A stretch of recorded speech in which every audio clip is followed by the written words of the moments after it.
آن بان شان ہے فوجی جو اپنی جانوں کا نذرانہ پیش کرتے ہیں. ٹھیک ہے, پوائنٹ آ گیا. D G I S P R کی جانب سے جو کل گفتگو کی گئی اس میں یہی کہا گیا کہ کلیکٹیولی ایسے ایلیمنٹس کو جو یہ ہیٹ سپریڈ کر رہے ہیں یہ ڈیجیٹل میڈیا کے اوپر, اور وہ بھی ایک ایسے وقت میں جب بڑا سینسٹیو ٹائم ہے قوم کے لیے, وہ لوگ جو ہیلپ کرنے کو نکل رہے تھے ان کی شہادتیں ہوئی, اس پہ کرٹیسزم رد کرنے کی ضرورت ہے. احمد جواد صاحب, آپ وزیر اعظم کے فوکل پرسن برائے ڈیجیٹل میڈیا اور ٹیکنالوجی ہیں, کتنا سیریس معاملہ ہے؟ جیسے عالیہ بی بی بھی کہہ رہی ہیں کہ وہ لوگ تو ایسی چیز کو نہیں سپورٹ کرتے, اب آپ بھی کہیں گے آپ بھی ایسی چیز کو سپورٹ نہیں کرتے. سپورٹ کوئی بھی نہیں کرتا ہے, مگر جہاں سے میں ان چیزوں اور معاملات کو دیکھوں تو گزشتہ کچھ سالوں میں ہمارا یوتھ بات کرنے کا انداز, گفتگو, لب و لہجہ مکمل طور پر بدل گیا. اخلاقیات تو دور کی بات ہے, گفتگو کرتے ہوئے سچ جھوٹ ہر چیز مائنس ہو گئی. کیا جو ذمہ داری آپ کو دی گئی ہے اس میں کئی یہ معاملات آتے ہیں, ہینڈل کر پائیں گے چیزوں کو ایک کلیکٹیو وزڈم کے ساتھ ٹریٹ کر سکیں گے؟ دیکھیں عائشہ, سب سے پہلے تو میں ایک سوشل میڈیا کے حوالے سے جس کا تعلق کسی پولیٹیکل پارٹی سے نہیں ہے بلکہ وہ ایک آپ کہہ سکتے ہیں کہ ایک ٹیکنالوجی ہے جو کہ انسانی تاریخ میں کبھی بھی کسی بھی ٹیکنالوجی کا اجرا جو ہے وہ اس طریقے سے نہیں ہوا. اس کو تھوڑا سا میں ڈیفرینشیٹ کر دیتا ہوں کہ دنیا میں جب بھی کوئی ٹیکنالوجی آتی ہے تو وہ وقت کے ساتھ ساتھ آتی ہے. یعنی اگر ایک کار بھی آئی ہے تو اس کو کوئی 60-70 سال لگے کہ وہ اس شیپ میں پہنچی کہ کامن مین تک پہنچ سکے. اسی طرح دوسری ٹیکنالوجیز بھی. سوشل میڈیا ایک واحد ٹیکنالوجی ہے کہ جس کو ہم ایوولوشن نہیں کہہ سکتے, اٹس اے ہیپننگ, اس لیے کہ یہ چند سالوں میں ہوئی. یعنی ایک دم 4 ارب لوگوں کے پاس چند سالوں میں ایک ٹیکنالوجی کا پہنچ جانا تو یقیناً ایک مشکل ٹاسک ہوتا ہے اس کو ہینڈل کرنا, اس کی تربیت کو. لیکن اس میں جو مہذب معاشرے تھے, جہاں پہ تعلیم ہے, جہاں پہ لیڈرشپ میں ویژن ہے, انہوں نے اس کے حوالے سے ریگولیشنز بھی بنائیں, اس کے حوالے سے اپنی قوم کو ریگولیٹ بھی کیا, ٹرینڈ بھی کیا. اس لیے اس کے اثرات جو نیگیٹو ہیں ان قوموں اور ممالک پہ کم آئے. لیکن ہمارے جیسے ملک کے اندر میں یہ سمجھتا ہوں کہ ایک بڑے ڈیفائننگ مومنٹ کے اوپر سوشل میڈیا آیا جب تحریک انصاف ایک پولیٹیکل پارٹی کے طور پر ابھر رہی تھی. اور اس میں اس کا آغاز جو تھا وہ ایک اچھا آغاز تھا, کیونکہ میں خود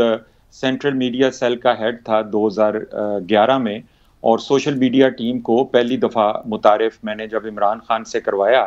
اور انہیں بتایا کہ یہ فیوچر ہے تو اس وقت ان کو یقین نہیں آ رہا تھا اور وہ کافی ریلیکٹنٹ تھے. یہ آج سے 11 سال پہلے کی میں بات کر رہا ہوں. لیکن اس وقت اس کے فیوچر کے حوالے سے جو ہے لوگوں کو سمجھ آنا شروع ہو گئی تھی.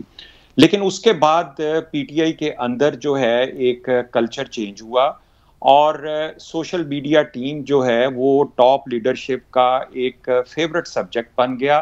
اور اس سے جو جس چیز کا استعمال کیا گیا وہ اگریشن تھی, وہ ابیوز تھا, وہ بدتمیزی تھی, بد تہذیبی تھی, وہ ٹرولنگ. احمد جواد صاحب, قطع کلامی کی معذرت, کیا کبھی یہ فوکس رہا کہ اس میڈیا کے ذریعے یا اس میڈیم کے ذریعے آپ یوتھ کو لیں گے بھی, اس کو یوٹیلائز بھی کریں گے, اپنا پیغام بھی دیں گے, تو اس کو کہیں تربیت اور ٹریننگ کی ضرورت ہوگی, یا وہ ایک کھلے میدان کی طرح چھوڑ دیا گیا جس کا جو دل کرے ہاتھ پاؤں منہ چلاتا رہے؟ جی بالکل کھلے میدان کی طرح چھوڑ دیا گیا, بلکہ اس کو آپ یہ بھی نہ کہیں کہ کھلے میدان میں چھوڑ دیا گیا, بلکہ ایک خاص طرز سے ان کی ٹریننگ کی گئی. اب دیکھیں ٹریننگ کی بھی ضرورت نہیں ہوتی, جو بھی ایک کلچر ہوتا ہے پارٹی کا وہ لیڈرشپ سے فلو کرتا ہے, ٹاپ لیڈرشپ سے. ٹھیک ہے. اگر ایک پارٹی کا لیڈر جو ہے اس کے سامنے اگر پارلیمنٹ کے اندر ایک ایم این اے ماں بہن کی گالیاں نکال کے مسکراتا ہوا اپنے پرائم منسٹر کے پاس آئے اور پرائم منسٹر اس کو کہے کہ تو میرا چیتا ہے, تو ظاہر ہے کہ یہ ایک کلچر بن جاتا ہے. یعنی ہر وہ شخص پی ٹی آئی کے اندر, میں آپ کو بتا دیتا ہوں, ہر وہ خاتون, ہر وہ مرد جو کہ ٹاک شوز میں جا کے اگریشن دے, جو سوشل میڈیا کے اوپر اگریشن دے, بدتمیزی کرے, اس کے نمبر اسی حساب سے بڑھتے ہیں. سر یہ تو میں عالیہ بی بی سے پوچھوں گی, آپ تو گورنمنٹ کو ریپریزنٹ کر رہے ہیں, صرف مجھے یہ کہیے گا کہ کتنی سنجیدگی سے اس معاملے کو ہینڈل کرنے, کیونکہ اب اداروں کی طرف سے بھی اس طرح کی بات آنا کہ معاملات کنٹرول سے باہر ہیں, خود سیاسی جماعتیں کمپلینٹ کرتی ہیں, میڈیا کے لوگ کمپلینٹ کرتے ہیں, کتنی سنجیدگی سے, صرف مختصراً کہیے گا, مجھے پھر پولیٹیکل ایشوز کی طرف جانا ہے.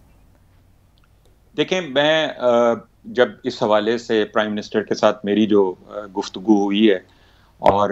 اس میں ٹھیک ہے گورنمنٹ کے نیریٹو کو پیش کرنا وہ تو ایک آبجیکٹو ہوتا ہی ہے، لیکن اس کے ساتھ ساتھ میں یہ سمجھتا ہوں، اور جو کہ میرے پلان کا حصہ بھی ہوگا، کہ کسی ایک پولیٹیکل پارٹی کو یا پاکستان کے اندر کچھ لوگوں کو یہ ذمہ داری لینی پڑے گی کہ سوشل میڈیا کے لیے آپ کو قوم کی اور معاشرے کی تربیت کرنی پڑے گی، اور اس کے ساتھ ساتھ آپ کو فریڈم آف ایکسپریشن کو کمپرومائز کیے بغیر ریگولیشنز لانی ہوں گی، تاکہ بدتمیزی کا طوفان جو ہے یا ملک کی سالمیت کے اوپر جب آپ اٹیک آتا ہے اس کو روکا جائے قانون کے تحت۔ دیکھیں آپ مدینہ کی اگزامپل لے لیں، جس مجھے ایک آخری بات کہہ لینے دیں۔ مدینہ کے اندر جو تحریک انصاف نے اپنی جو کلچر ہے، انہوں نے تو اس متبرک سیکرٹ پلیس کو بھی نہیں چھوڑا، اور اس کے اوپر ان کی لیڈرشپ بھی شادیانے مچا رہی تھی کہ دیکھیں وہاں پہ کیسا ان لوگوں کے ساتھ ہوا، بڑے خوش ہو رہے تھے۔ اب جب ان کو 10 سال اور 8 سال کی قید ہوئی ہے، تو مجھے آپ یہ بتائیں کہ اگلے 25 سال تک اس سرزمین کے اوپر کسی کی ہمت نہیں ہوگی کہ وہ اس قسم کی گناؤنی دیکھتے ہیں احمد جواد صاحب، پھر آپ کی حکومت